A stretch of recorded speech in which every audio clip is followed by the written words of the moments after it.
दोस्तों, पहले मैं दो टॉपिक पर ऑलरेडी बात कर चुका हूँ। एक रेनल स्टोन एवं बीपीएच पर आपके लिए निश्चित रूप से फायदेमंद होगा।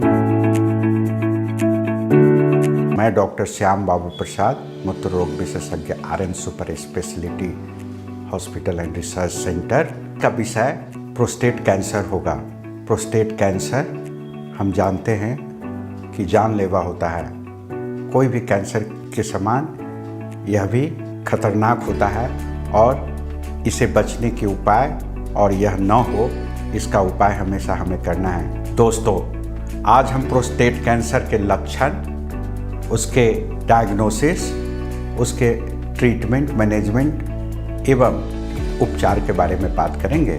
प्रोस्टेट कैंसर का बीमारी है और आप सब जानते हैं, जैसा कि मैं पिछले अपने YouTube वीडियो के द्वारा आपको बता चुका हूँ कि प्रोस्टेट ग्लैंड पेशाब के थैले और पेशाब के रास्ते के बीच होता है और यह कैंसर प्रोन ऑर्गन है, माने इसमें कैंसर बहुत अधिक होता है। जब कैंसर प्रोस्टेट में होता है तो मरीज को बैकएक होता है, पीठ में दर्द, पीठ के हड्डी में दर्द और सॉफ्ट टारगेट है। यह जब फैलता है तो वर्टिब्रल कॉलम में और बैक के हड्डी में जो है फैलता है। इसीलिए दोस्तों, इसमें बैकएक होता है, पेशाब में रक्त का स्राव होता है, पेशाब में काफ़ी जलन होता है, पेशाब रुक भी जाता है। और जब एडवांस स्टेज में प्रोस्टेट कैंसर जाता है तो इसका यह जो है अन्य शरीर के विसरा और अन्य पार्ट में भी फैल सकता है। प्रोस्टेट कैंसर का लक्षण मैं इसे फिर से समराइज कर दूं। यदि किसी भी व्यक्ति को पेशाब के रास्ते में रुकावट या पेशाब अच्छे से नहीं हो रहा हो, रक्त का स्राव हो रहा हो और बैकएक हो, तो ये तीन जो है इसका कार्डिनल फीचर है। इस स्थिति में निश्चित रूप से प्रोस्टेट कैंसर होने की संभावना है। यह कैंसर एज रिलेटेड भी है। मुख्यतः यह कैंसर 50 वर्षों की उम्र के बाद ही होता है। यंग एज में यह कैंसर बहुत खतरनाक होता है और यंग एज में प्रोस्टेट कैंसर एग्रेसिव भी होता है। इसलिए यंग एज में यदि इसका डायग्नोसिस समय पर हो जाए तो इसका इलाज एवं उपचार निश्चित रूप से कराना चाहिए। इसके बाद हम यह देखेंगे कि प्रोस्टेट कैंसर का डायग्नोसिस कैसे होता है। प्रोस्टेट कैंसर का डायग्नोसिस PSA टेस्ट के द्वारा होता है। प्रोस्टेट स्पेसिफिक एंटीजन एक ऐसा ब्लड के द्वारा किया हुआ टेस्ट है जिसके बढ़ने से प्रोस्टेट में कैंसर जो है का लक्षण मिलता है। इसीलिए दोस्तों, पहले हम थोड़ा सा PSA के बारे में जानेंगे।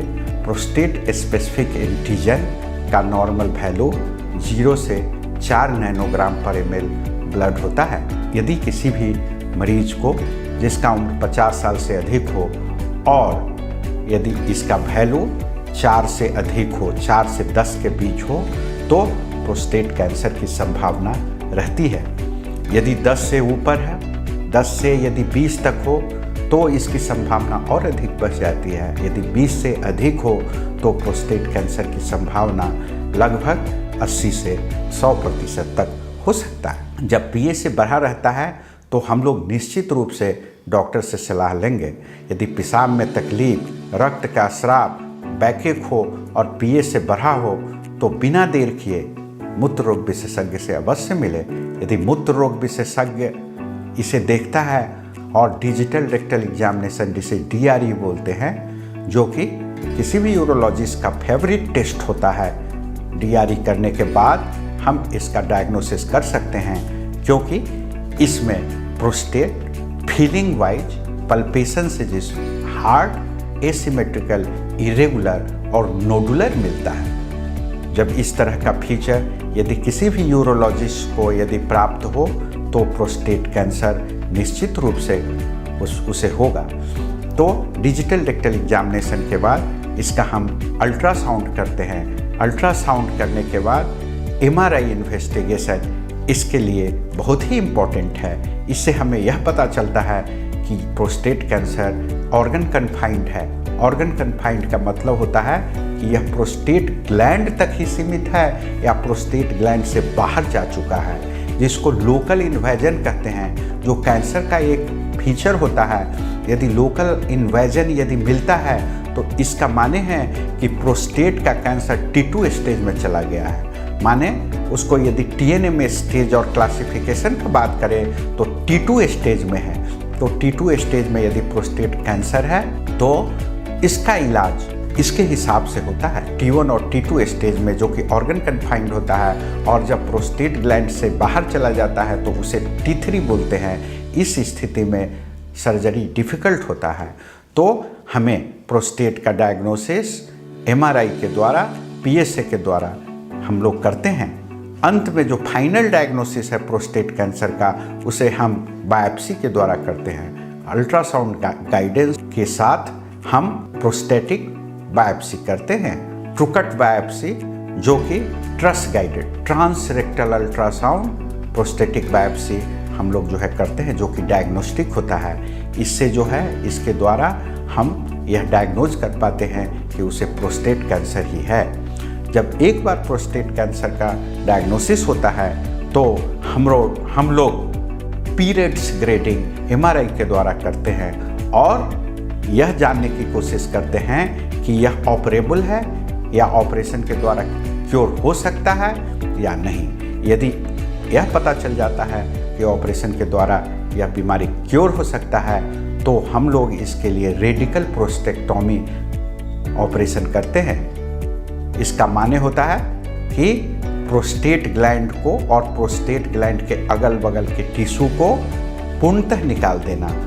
इसके साथ साथ जो अगल बगल में लिम्फ नोड्स होते हैं, जो पेल्विक लिम्फ नोड्स कहते हैं, माने पेल्विक कैविटी में जो लिम्फ नोड्स होता है उसे भी निकाल देते हैं। तो पूरे प्रोस्टेट ग्लैंड को, इसके साथ साथ लिम्फ नोड्स को निकालने की जो प्रक्रिया है जिसे रेडिकल प्रोस्टेक्टोमी कहते हैं, इसके साथ साथ सेमिनल वेसिकल को भी निकाल दिया जाता है।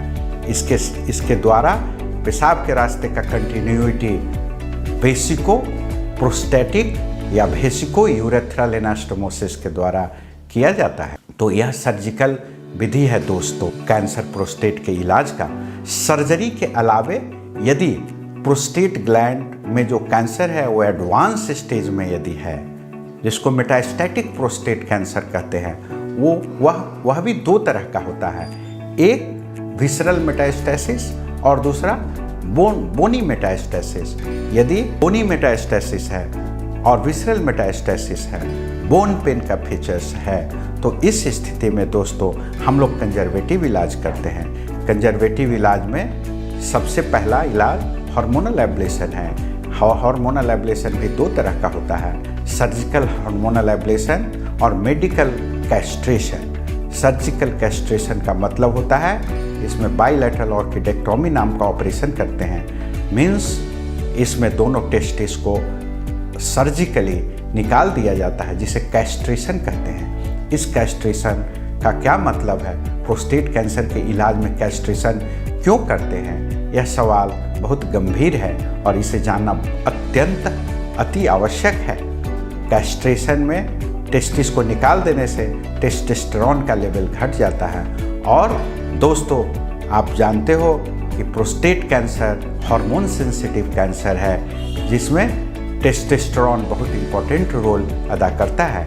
इसीलिए टेस्टोस्टेरोन जो कि प्रोस्टेट कैंसर सेल्स के ग्रोथ के लिए रिस्पॉन्सिबल है, इसे हम कट कर देते हैं, जिस कारण प्रोस्टेट कैंसर जो है वो घटने लगता है। कैंसर सेल्स में जो उसके नंबर में जो प्रोग्रेशन है, जो कैंसर का जो प्रोग्रेशन है वो रुक जाता है।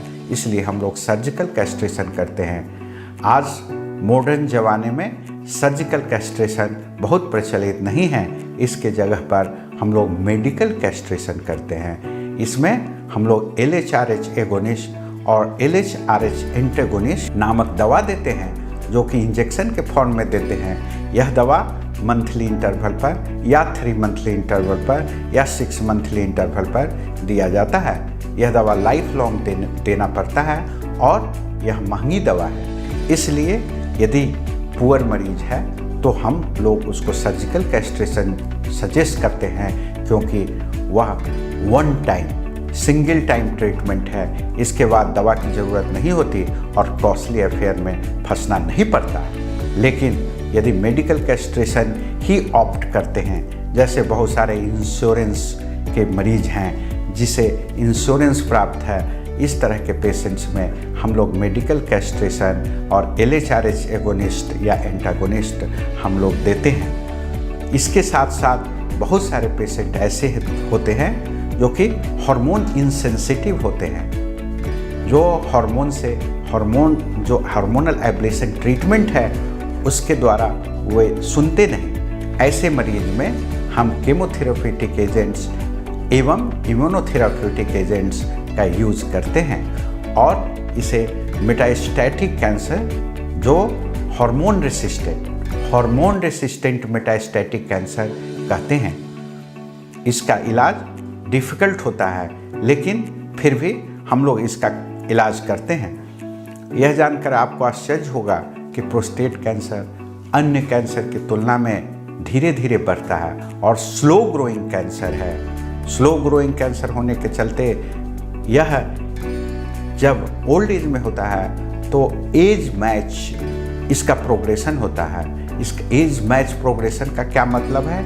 एज मैच प्रोग्रेशन का मतलब है कि 70 साल के उम्र में यदि किसी व्यक्ति को प्रोस्टेट कैंसर होता है और उसका यदि हम इलाज नहीं करते, नेचुरल कोर्स में यदि वह बढ़ता रहता है तो भी यदि नॉर्मल आदमी जिसमें प्रोस्टेट कैंसर नहीं है वो भी जितना साल जीता है, प्रोस्टेट कैंसर का मरीज भी उतना ही साल जीता है दोस्तों। तो इसीलिए यह कैंसर स्लो ग्रोइंग कैंसर होता है। यह अलग बात है कि जो प्रोस्टेट कैंसर का मरीज होता है उसे बैकएक, पेशाब में तकलीफ, पेशाब रुकने का प्रॉब्लम और अन्य सारे सिम्टोमेटिक्स प्रॉब्लम होते हैं, लेकिन जो लॉन्गेविटी है वह नॉन प्रोस्टेटिक कैंसर के पेशेंट्स के बराबर होता है। इसीलिए यह स्लो ग्रोइंग कैंसर है। ओल्ड एज में जब उम्र बहुत अधिक होता है, जैसे 70 इयर्स से एबव के पेशेंट में इलाज का प्रोटोकॉल अलग होता है और प्रोस्टेट कैंसर के मरीज जो यंग एज के होते हैं, जैसे 50 से 60 साल के बीच का मरीज, इसमें प्रोस्टेट कैंसर का इलाज का प्रोटोकॉल अलग होता है। दोस्तों, यदि यह वीडियो आपको अच्छा लगा तो इसे लाइक कर दीजिए और अधिक जानकारी के लिए इसे सब्सक्राइब करिए और अपने परिवार एवं दोस्तों में शेयर कीजिए। धन्यवाद।